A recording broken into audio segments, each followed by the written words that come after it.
Pain and suffering.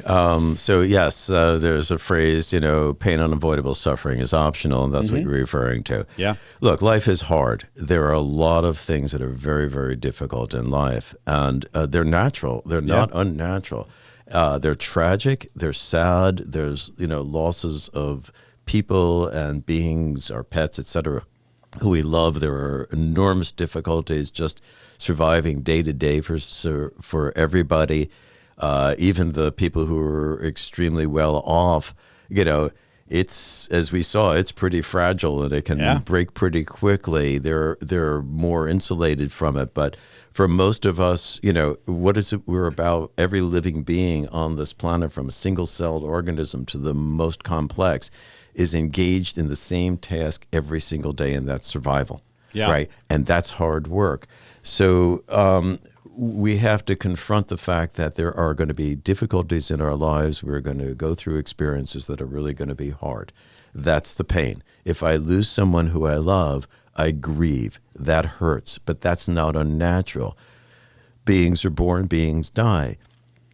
If I then, as you point out, anything that takes place in my life, if I'm working on a project at home and I strip the screw, right? Yeah. And I start to hear in my head, oh, way to go, Larry. Boy, you're really a jerk. You don't know how to do anything. Classic Larry. Dope you are. Classic Larry. Classic Larry. You should have let me have that screwdriver because I would have known what to do with it. Fascinating. Right? Now I'm creating... Larry, who's yelling at Larry, would have done this better as a different version of Larry, but that's our brain, guys. That's what we're talking about. They're right. You're not a real man. You don't know how to take care of stuff in the house. Yeah. Precisely so. Judgment. And now I'm into suffering. Now what, is just an event that I have to figure out how to take care of.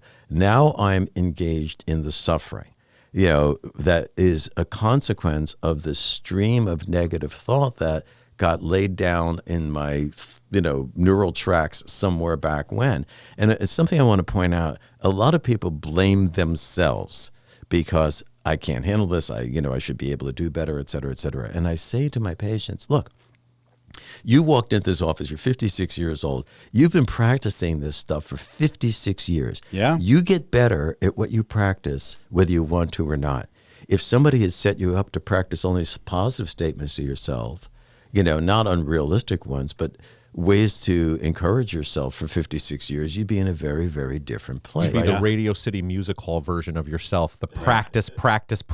You're practicing these thoughts, and so that neural pathway is generated, and you're taking the toboggan straight down that path every time because you've worn it down.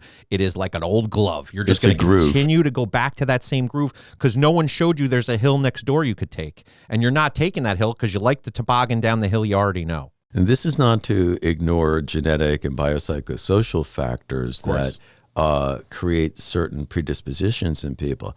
But for most of our garden variety suffering, the reality is if we understand we're not doing anything wrong, we have learned this. We didn't mean to learn it, but nobody taught us anything very different.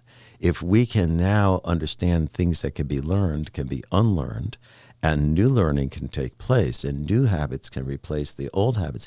And it doesn't have to be like a total life makeover. I watch people within, maybe a few months make a couple of changes that they practice over. And I listen for things like when people come into my office and they'll say, you know what, it's really interesting. My life hasn't changed much, but it's so much easier. What I'm hearing is they've reduced their suffering. Right. They're now coping better with the same problems that existed. And without the suffering, they can bring more of their personal resources to addressing those problems. And then we can say, well, what's going on? Maybe can this change? Let's try that. Because they're not fighting against themselves, as you indicated earlier, Mark, with all kinds of negative statements that inhibit and create resistance. Don't tell me I can change. I'm going to tell you can change because you're a dope. I can change, and I can change you if I want to, but I'm not going to. For some reason, I don't want to, which is super weird. Like, if your right. brain's capable of doing this, it's not doing it. So why? Ask yourself, why is that brain that's so smart, that roommate who's so bright, how come he's never moved out of the room? How come he lives in the attic still, right? If he was so smart, he would have taken over your body and been running it. But he's not. He's just sitting on the sidelines judging you and being a jerk about it. And so, and the other thing I want to stress here, and Dr. Larry is an incredible guy, and we have him here for a reason. He partners with you in this process. And so having a trained professional who you know is on your side, who you know is going to support you in this process, now gives that roommate much less power, because you have someone else on your team who's sitting with you and saying, that voice is probably not the one you want to listen to. I'm going to partner with you on this, and we're going to come up with strategies for attacking these problems. Now, all of a sudden, you're not alone.